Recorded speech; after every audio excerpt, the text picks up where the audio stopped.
राधे राधे। आप सभी का अमृत अंश में स्वागत है। आज मैं आपको भगवान विष्णु के चौथे अवतार नरसिंह अवतार की कथा सुनाने जा रही हूँ। कृपया कथा को पूरा जरूर सुनें और साथ में अगर थोड़ी सी भी अच्छी लगे तो सब्सक्राइब, कमेंट, लाइक जरूर करें। सभी अवतारों की कथाएं पुराणों में विस्तार से वर्णित है। प्राचीन धर्म ग्रंथों में नरसिंह अर्थात नरसिंह, नर और सिंह अर्थात मानव और सिंह को भगवान विष्णु का अवतार माना गया है, जो मानव और अर्ध सिंह के रूप में प्रकट हुए, जिनका सिर और धड़ तो मानव का था, लेकिन चेहरा और पंजे सिंह जैसे थे। प्राचीन धर्म ग्रंथों के अनुसार भगवान विष्णु के 10 अवतारों में से चौथा अवतार नृसिंह अवतार है, जो वैशाख माह के शुक्ल पक्ष की चतुर्दशी को प्रकट हुए थे।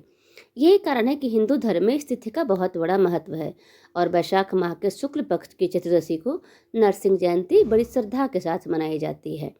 भगवान श्री नरसिंह शक्ति और पराक्रम के प्रमुख देवता हैं। पौराणिक धार्मिक मान्यताओं और धार्मिक ग्रंथों के अनुसार वैशाख मास के शुक्ल पक्ष की चतुर्दशी तिथि को भगवान विष्णु ने श्री नृसिंह अवतार लेकर दैत्यों के राजा हिरण्यकश्यप का वध किया था। कुछ पुराणों में विष्णु के 24 अवतार माने गए हैं।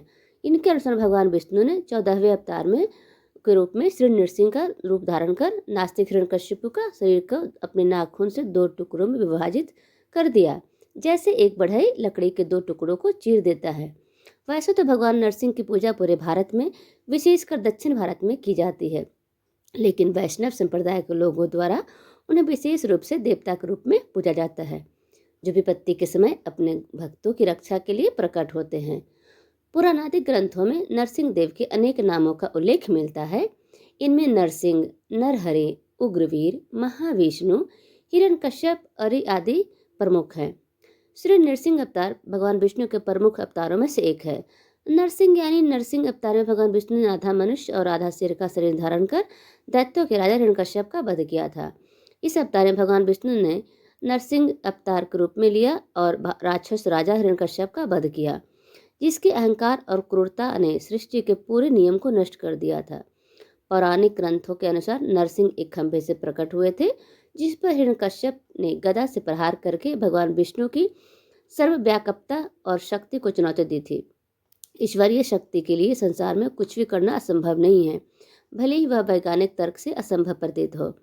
प्राचीन काल में कश्यप नाम के एक ऋषि थे। उनकी 13 पत्नियों में से एक का नाम दीति था।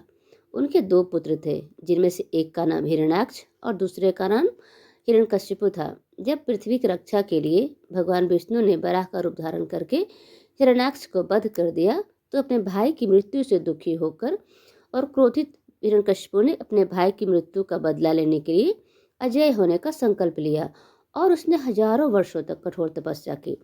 तब भगवान ब्रह्मा ने उसकी तपस्या से प्रसन्न होकर उसे अजय होने का वरदान दिया।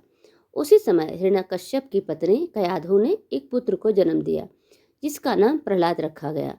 कयाधु गर्भवती अवस्था में नारद के आश्रम में थी, जहाँ इसका प्रभाव पर गर्भ में पल रहे प्रहलाद पर भी पड़ा।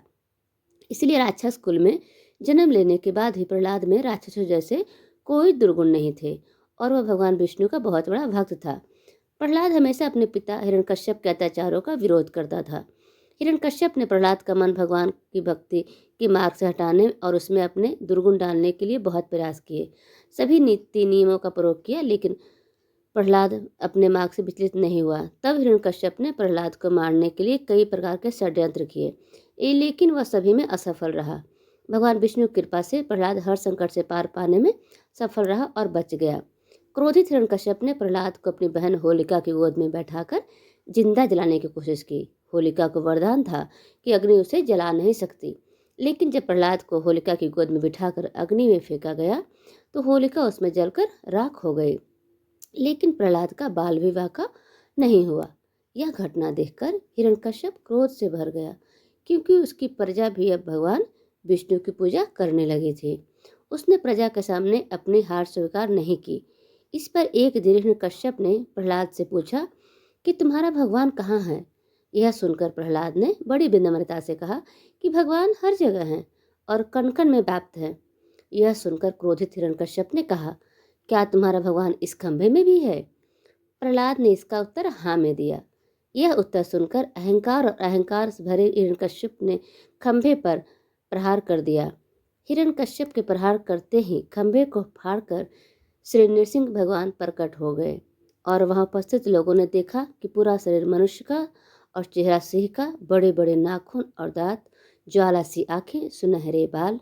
खंभे में से एक महान आकृति प्रकट हुई और हिरण्यकश्यप को अपनी जांघों पर पकड़कर नाखूनों से उसकी छाती फाड़ कर उस पर वार किया। श्री नृसिंह ने प्रहलाद की भक्ति से प्रसन्न होकर उसे वरदान दिया कि जो कोई भी इस दिन मेरा व्रत करेगा वो सभी सुखों का भागी होगा तथा सभी पापों से मुक्त होकर परम धाम को प्राप्त करेगा। इसलिए इस दिन को नृसिंह जयंती उत्सव के रूप में मनाया जाता है तथा श्री नृसिंह को शारीरिक दुखों से मुक्ति, भक्त की रक्षा और सभी मनोकामना पूर्ण करने की प्रार्थना एवं कामना की जाती है। धन्यवाद।